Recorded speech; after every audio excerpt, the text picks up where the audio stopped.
Story 1. Story 1, The Whispering Sickness. The curry was too spicy. That's the first thing I remember. Burning my tongue, the metallic tang of cheap cutlery against my teeth. My flatmate, Liam, was across the table, talking about his new girlfriend, Sarah, something about her laugh sounding like wind chimes. I nodded, trying to swallow the fiery mass in my mouth. "You all right, mate?" Liam asked, his brow furrowing. "You look a bit peaky." "Just the curry," I croaked, forcing a smile. That night, the whispers began. Not in my ears, but inside my head, like tiny insects skittering across my brain. They were unintelligible at first, just a susurrus that kept me awake. I attributed it to the spicy food, indigestion playing tricks on my mind. Over the next few days, the whispers intensified, becoming sharper, more insistent. They felt like tiny hooks digging into my flesh, tearing at my sanity. I started losing sleep, the constant scratching inside my skull driving me to the edge. "You look rough, mate," Liam commented one morning, concern etched on his face. "Seriously, are you ill?" I don't know," I stammered, rubbing my throbbing temples. "I just can't sleep." He suggested I see a doctor, but I brushed him off. How could I explain the whispers? They'd lock me up, pump me full of drugs. The whispers began to coalesce into words, fragmented, disjointed, yet filled with an undeniable malice. "Tear, break, open," they hissed, their voices like razors scraping against bone. Then came the itching. A deep, bone-deep itch that started in my fingertips and spread like wildfire throughout my body. I scratched until my skin bled, but the itching persisted, relentless, agonizing. One evening, while Liam was out, I caught my reflection in the bathroom mirror. My face was gaunt, my eyes bloodshot. But it was my skin that truly horrified me. It seemed loose, almost as if it were too big for my body. I pressed my finger against my cheek. It sunk in, leaving a deep indentation that didn't spring back. Panic seized me. I clawed at my arm, the skin peeling away like wet tissue paper. Underneath, I glimpsed something unnatural. A pulsating, fleshy mass, the color of bruised plums, riddled with thin, white tendrils. I screamed, a raw, animalistic sound that ripped through the silence of the flat. The whispers intensified, becoming a cacophony of demonic glee. "Yes, tear, break, free." I ripped at my skin, desperate to escape the crawling horror beneath. Chunks of flesh came away in my hands, revealing more of the pulsating mass. It was growing, expanding, pushing against the remnants of my skin. Then, I saw it. In the mirror, reflected in my bloodshot eyes, a figure stood behind me. Tall and gaunt, its skin the same sickly purple as the mass beneath my own. Its face was a mask of shadows, but two burning red eyes pierced the darkness, fixed on me with a predatory hunger. The figure raised a hand, its fingers long and skeletal, tipped with razor-sharp claws. It reached towards me, its touch sending a wave of icy terror through my veins. I stumbled back, collapsing against the cold tiles of the bathroom floor. The figure leaned closer, its shadow enveloping me. The whispers intensified, their voices now a chorus of triumphant malice. "We are one." I blacked out. I woke up in my bed, the sheets soaked in sweat. The itching was gone. My skin felt normal. Liam was standing over me, a look of concern on his face. "You were screaming in your sleep," he said. "Another nightmare?" I nodded, unable to speak. I glanced at my hands, flexing my fingers. They looked normal. Everything looked normal. But the whispers remained. Faint, almost imperceptible, but still there, lurking in the shadows of my mind. "Soon," they hissed. "Soon." Liam left for work, and I sat on the edge of my bed, staring at my reflection in the wardrobe mirror. My skin looked normal, but I could feel it, the pulsating mass beneath, waiting, growing. I pressed my finger against my cheek. It sank in, leaving a deep indentation. This time, it didn't spring back. The whispers grew louder, their voices filled with anticipation. Soon, we will be free. I lifted my hand, my fingers trembling. I could feel the skin stretching, tearing. Underneath, I glimpsed a flash of purple. And then, the screams began. My screams. Story 2. Story 2, The Whispering Walls. The old Victorian house on Sycamore Street had always intrigued me. Its ornate gables, the peeling paint, and the overgrown ivy gave it a melancholic beauty. When it went up for sale, I jumped at the chance. My husband, David, was less enthusiastic, muttering about drafts and impracticalities, but I convinced him it was our dream home. We moved in during the crisp days of late autumn. The air smelled of burning leaves, and the first bite of frost clung to the grass in the mornings. The house was cold, drafty as David predicted, and echoed with a strange emptiness. I attributed it to the size of the place and the age of the wood. It just needs some life breathed back into it, I'd tell David, my voice echoing back at me from the high ceilings. The first unsettling occurrence happened about a week after we moved in. I was unpacking boxes in the attic, a dusty, cavernous space filled with the scent of mothballs and forgotten memories. I distinctly heard a whisper, close to my ear, a sibilant sound like dry leaves rustling. I turned quickly, but the attic was empty, the only sound the rhythmic ticking of the grandfather clock in the hall below. I dismissed it as the house settling. However, the whispers continued. Not always audible, sometimes just a feeling, a prickling at the back of my neck, the sensation of someone breathing on my skin. David, a pragmatist, suggested I was overworked. You're stressed, honey. Moving is hard, he'd say, kissing my forehead. Just relax. But relaxation was impossible. Sleep became a battlefield. The whispers grew louder at night, weaving their way into my dreams. I'd wake up gasping, heart pounding, drenched in sweat, the chilling echo of those unseen voices clinging to me. The house felt oppressive, suffocating. The shadows in the corners seemed to deepen, to watch me. One evening, I was alone in the study, working on a manuscript. The fire crackled merrily in the hearth, casting flickering shadows on the bookshelves. Suddenly, the temperature plummeted. I shivered, pulling my shawl tighter. A distinct whisper, cold and sharp, sliced through the air, "Get out." I jumped, knocking over a stack of books. My heart hammered in my chest. I looked around frantically, but the study was empty.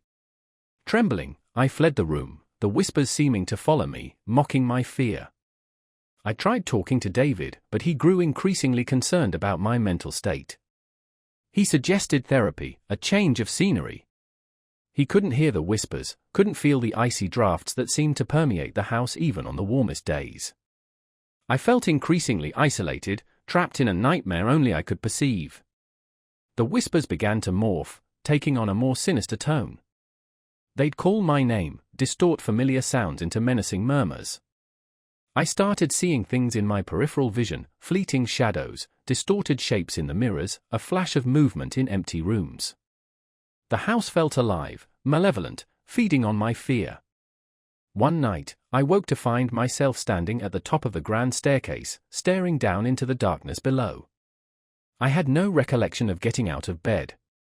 The whispers were louder now, urging me forward, promising release. I felt a strange pull, a hypnotic draw towards the bottom of the stairs. David found me there, frozen, my eyes wide with terror. He led me back to bed, his face etched with worry. That night, he slept in my arms, holding me tight as if he could somehow protect me from the unseen horrors that plagued me. The following morning, we packed. We left the Victorian house on Sycamore Street, leaving behind most of our belongings. I didn't care. I just wanted to escape. We moved into a modern apartment in the city, a bright, airy space filled with light and the sounds of traffic. For a while, I felt safe. The whispers faded, the shadows receded. I started sleeping through the night. David seemed relieved, convinced the stress of the old house had finally broken me. Then, one night, I woke to the familiar prickling at the back of my neck. I sat up in bed, listening. The apartment was silent, yet I could feel it, the cold, oppressive presence, lurking in the shadows. And then, a whisper, barely audible, but chillingly familiar, brushed against my ear. "We found you." The silence that followed was deafening. David slept soundly beside me, oblivious to the terror that gripped my heart. I lay there, paralyzed with fear, staring into the darkness, waiting for the inevitable. The whispers are back, and they're closer than ever. What will they do now? What do they want? And most terrifying of all, how can I escape something that seems to exist only in my mind, yet feels so undeniably real? Story 3. Story 3, The Whispering Pines. The air hung thick and sweet with pine resin, the sun dappling the forest floor as I hiked deeper into the Ozark Mountains. My boots crunched on dry leaves, a comforting sound against the silence of the woods. This was my escape, my sanctuary. I came here to lose myself in the quiet solitude, to forget the city, the noise, the people. That day, however, the quiet felt different. Heavier. I dismissed it, attributing the feeling to the unusually still air. There wasn't even the usual rustle of leaves or chirp of birds. My cabin, nestled deep within a stand of towering pines, was a simple affair. Log walls, a small porch, a single window overlooking a rushing creek. I unlocked the door, the familiar scent of cedar and wood smoke greeting me. "Home," I whispered, dropping my pack onto the worn rug. It was later that night, as the wind picked up outside, that it started. A low whisper, almost indistinguishable from the wind itself.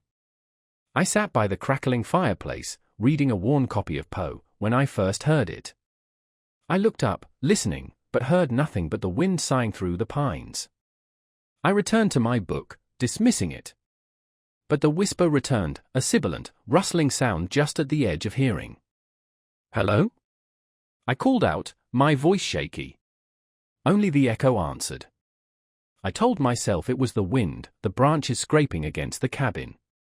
But the wind was blowing the opposite way. The next morning, the unsettling feeling persisted. I tried to shake it off, attributing it to lack of sleep. I went for a walk, hoping the fresh air would clear my head. But as I walked, the whispers grew louder, more insistent. They seemed to emanate from the trees themselves, the towering pines seeming to lean in, watching me. Back at the cabin, the daylight brought little comfort. The whispers were constant now, a chorus of rustling voices just below the threshold of hearing. I tried to rationalize it. Maybe a nest of birds in the attic? A faulty gas line? Anything but what a primal part of my brain was screaming at me. That night, the whispers intensified, morphing into distinct words, though I couldn't understand what they were saying. They slithered into my dreams, weaving themselves into a tapestry of unease and fear. I woke up in a cold sweat, heart pounding, the whispers still echoing in my ears. Days blurred into nights. I stopped venturing outside. The woods, once my sanctuary, now felt hostile, menacing. The whispers were constant, pervasive, invading every corner of the cabin. They were in the crackling fire, the dripping faucet, the creaking floorboards. They were everywhere. I started seeing things. Flickering shadows in the corners of my eyes. The trees outside the window seemed to sway even when there was no wind. My reflection in the cracked mirror seemed wrong. The eyes, they weren't mine. One evening, as I sat huddled by the dying embers of the fire, a distinct voice cut through the whispering cacophony. It spoke my name. Clear, cold, and chillingly close. I bolted. I grabbed my pack, throwing a few essentials inside. My hands trembled as I fumbled with the lock. The whispers intensified, rising to a crescendo of hissing sounds. I wrenched the door open and ran. The woods were dark, the pines looming over me like skeletal fingers. The whispers followed me, chasing me through the undergrowth. I stumbled and fell, my hand scraping against the rough bark of a tree. I scrambled to my feet and kept running, the whispers nipping at my heels. I didn't stop running until I reached the edge of the woods, the lights of the highway blinking in the distance. I collapsed on the side of the road, gasping for breath, the whispers finally fading into the distance. I never returned to the cabin. I left everything behind. Sometimes, in the quiet of the night, I still hear them. The whispers. Soft, sibilant, and chillingly close. And I wonder, are they following me? Or are they waiting in the pines? I avoid wooded areas now. The rustle of leaves, the creak of branches, it all sends shivers down my spine. The silence is never truly silent anymore. And the pines, they whisper secrets I'm too afraid to hear. Story 4. Story 4, The Whispering Pines. The air hung thick and sweet with the scent of pine needles, a familiar comfort of my childhood summers in the Adirondacks. My grandfather's cabin, nestled beside Black Bear Lake, had always been a sanctuary. This year, though, something felt different. The usual vibrant green seemed muted, the sunlight filtered through the trees with an unnatural, jaundiced hue. Beautiful, isn't it? My sister, Sarah, broke the silence. I nodded, forcing a smile. The beauty felt oppressive, suffocating. Grandpa Joe, his face etched with the wisdom of 80 years spent in the wilderness, simply grunted. He'd been quiet since we arrived, his eyes holding a distant, troubled look I'd never seen before. "Grandpa, what's wrong?" I asked, but he just shook his head, his lips moving silently. He seemed to be listening to something I couldn't hear. The first few days passed uneventfully. We fished, hiked, and swam in the icy lake water. Yet, a persistent unease gnawed at me. The nights were the worst. The usual symphony of crickets and frogs was replaced by an unsettling silence, punctuated by the occasional, almost imperceptible rustling in the trees. I chalked it up to nerves, the city girl in me struggling to readjust to the quiet of the woods. One evening, while Sarah was reading by the kerosene lamp, I stepped onto the porch. The moon hung low in the sky, casting long, skeletal shadows. A low, guttural growl, unlike any animal I'd ever heard, echoed from the woods. My heart hammered in my chest. I strained my ears, but heard nothing more. Just a bear, I muttered to myself, even though I knew, deep down, that it wasn't. The following night, Sarah heard it too. A scratching at the window, followed by that same unsettling growl. We checked the windows, the doors, everything was locked. Grandpa Joe remained asleep, undisturbed by the sounds that had us huddled together, trembling with fear. The days that followed were filled with a growing sense of dread. The whispering pines, once a source of comfort, now seemed to mock us, their branches swaying in a wind that didn't reach the ground. Shadows danced in the corners of my vision. I started seeing things, fleeting glimpses of movement in the trees, dark shapes that vanished the moment I focused on them. Sarah tried to rationalize it. "It's just our imagination," she'd say, but her voice lacked conviction. She was as terrified as I was. One afternoon, while exploring the woods, we stumbled upon a clearing we'd never seen before. A circle of blackened earth, devoid of any vegetation, lay at its center. In the middle stood a crudely carved wooden idol, its surface covered in strange symbols. An unnatural chill permeated the air, raising goosebumps on my arms. "We need to leave," I whispered, tugging at Sarah's sleeve.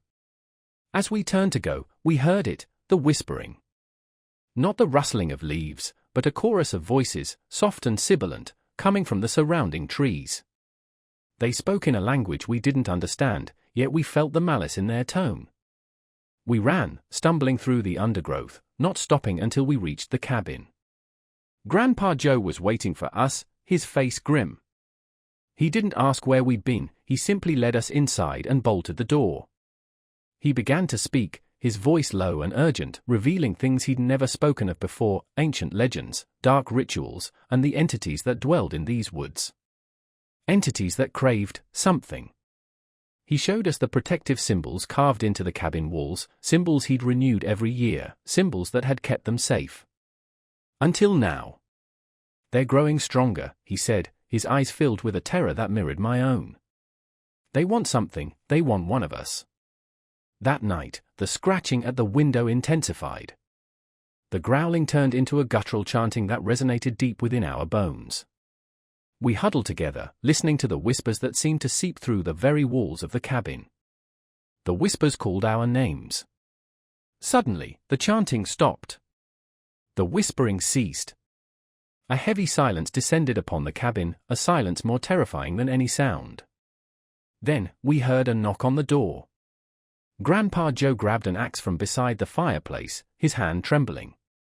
He looked at us, his eyes pleading for understanding, for forgiveness. He moved slowly towards the door, the axe held high.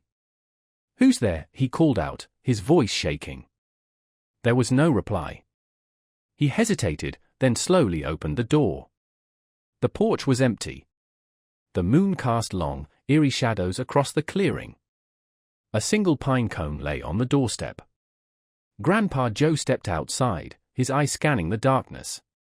He took a few tentative steps forward, then stopped. He turned back towards us, his face pale, his lips moving silently. He seemed to be listening to something again. Something we couldn't hear. Then, he smiled. A slow, chilling smile that spread across his face like a crack in the earth. "They've chosen," he whispered, his voice no longer his own. "They've chosen you." He raised the axe. The last thing I saw was Sarah's face, contorted in terror as the shadows swallowed us whole. The cabin stands empty now, nestled beside Black Bear Lake. The pines still whisper, their voices carried on the wind.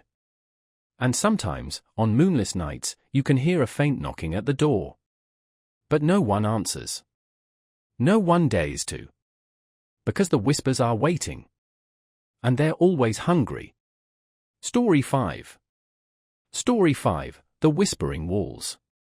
It started with the house. We found it nestled deep within the woods of upstate New York, a rambling Victorian relic swallowed by overgrown ivy and shadowed by ancient oaks. My wife, Sarah, and I were city-worn, craving a quiet escape. The house, despite its decay, held a strange allure, a promise of solitude.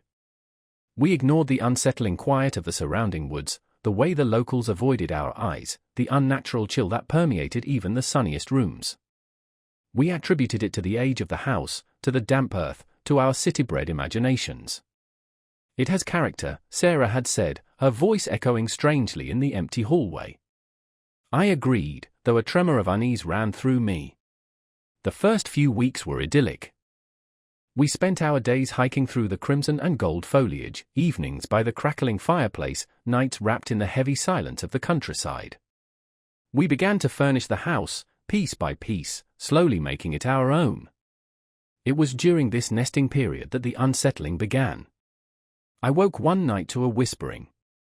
Not a distinct voice, more a rustling, like dry leaves skittering across concrete. I sat up, heart hammering, and listened. Silence. Sarah slept soundly beside me. I attributed it to the wind, the settling of the old house, anything but what it truly was. The whispers returned the following night, louder this time, closer.